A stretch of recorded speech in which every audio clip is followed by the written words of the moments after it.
اهلا بكم معانا في دردشه اصحاب. احنا هنكمل اخر موضوع كنا اتكلمنا فيه قبل كده. كان الاستاذ رفعت كان بيتكلم على الام والاب. تسمح تكمل كلامك؟ انا عايز اتكلم في موضوع الام والاب بتفصيل اكتر. احنا كنا استعرضنا حاجات بسيطه المره اللي فاتت، فالمره دي نتكلم بتفصيل اكتر عن موضوع الاب والام وفضلهم في الحياه. وعايزين نتفق على حاجه، ان احنا مش عايزين نعمم ان كل اب حلو وكل ام حلوه وكل اب وحش وكل ام وحشه. فموضوع التعميم ده موضوع خاطئ احنا كلنا بنقع فيه. فاكيد طبعا في ناس مننا هيقول لك لا، ده انا ابويا ما ساعدنيش، ده انا ابويا ما عملنيش، ازاي عايزني ابقى كويس معاه؟ دي من وجهة نظره هو، ممكن يكون عنده حق وممكن يكون مخطئ حسب رؤيته هو شايف ان ابوه ما وقفش جنبه. بس انا ابسط حاجه اقول ان هو يكفي ان هو رباه وعلمه. يمكن ظروفه ما ساعدتوش ان هو يكمل معاه، محدش عارف ظروف التاني ايه. فلازم نتفق على حاجه، ان موضوع التعميم موضوع خاطئ مننا. فلازم لما نتكلم عن فضل الاب والام، ان ربنا اوصانا بيهم ان احنا نعملهم كويس في كل الاديان. تمام. فلازم احنا نتعامل مع الاب والام وننتهز فرصه وجودهم معانا، ان احنا نعملهم كويس عشان خاطر ربنا وسع لنا في الرزق. فدي نصيحتي لكل شاب وشابه، ان هم يحاولوا على قد ما يقدروا طول ما ابوهم وامهم عايشين ان هم يكسبوا رضاهم، عشان ربنا يفتحها عليهم في الدنيا ويستفيدوا في الاخره برضه من معاملتهم للاب والام. زي ما ربنا قال لنا في جميع الاديان ان احنا نستفيد بمعاملتهم وما نعملهمش وحش مهما كانوا كافرين مؤمنين مش عارف ايه. ان احنا ما نعملهمش حتى لو هم كافرين مش على ديانتنا، ان احنا ما نعملهمش سيئين. فده امر من المولى عز وجل، ان هو يعملنا ان احنا نعامل الاب والام معامله حسنه.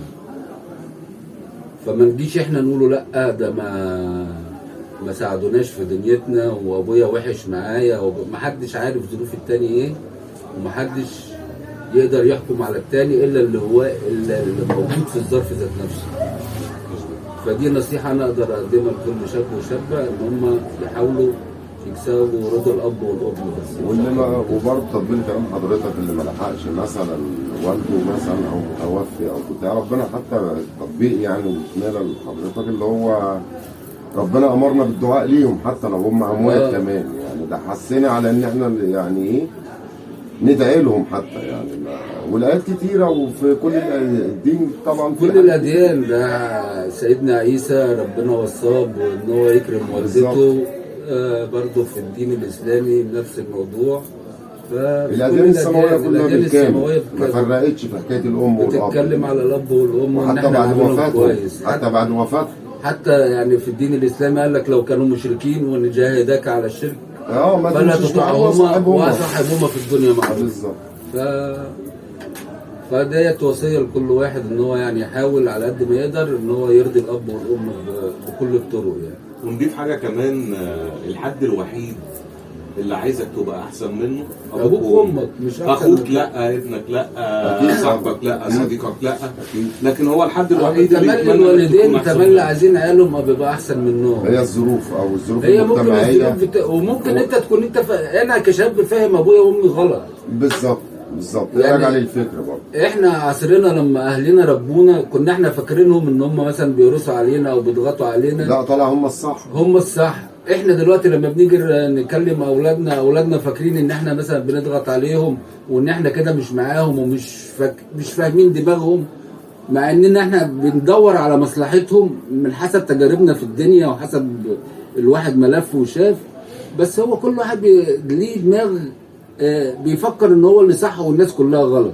يبقى احنا لازم برضو يبقى عندنا معلومات حتى عن كيفيه معالجه الشباب، او كيفيه ان احنا يعني ازاي نصاحب اولادنا، ازاي نوصل لدماغتهم. هو المطلوب ان احنا ازاي نوصل لفكرهم عشان نعرف نفهمهم ادوارنا ايه.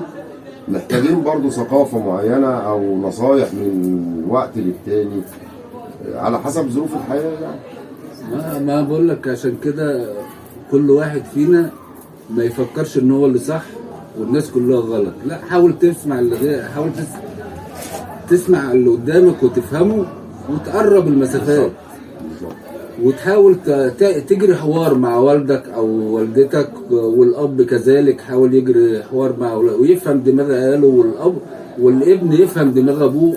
اكيد ابوك بيدور على مصلحتك. هو ممكن حضرتك طبعا يعني بعد كده ان شاء الله يبقى عندنا مثلا الفكره نعرضها مثلا الشباب ازاي يستفيد من كلامنا، ازاي من حضرتك هيبقى عارف مثلا حتى لو نديلهم لمحه ازاي يبتدوا. في شباب ما بتعرفش منين تصلح منين تبتدي، فعايزين نبقى نهتم بالنقط دي برضو بحيث ان احنا عايزينهم يستفيدوا بقدر الامكان من المعلومات اللي ممكن موجوده. بعد كده في الحوارات اللي بعد بالظبط. كده نفتحوا الموضوع اكتر واكتر، بس عشان وده نعتبره وعد من حضرتك ان احنا نتابع يعني مع بعضينا بحيث ان احنا دي مشكله او ازمه بنواجه بيها الشباب.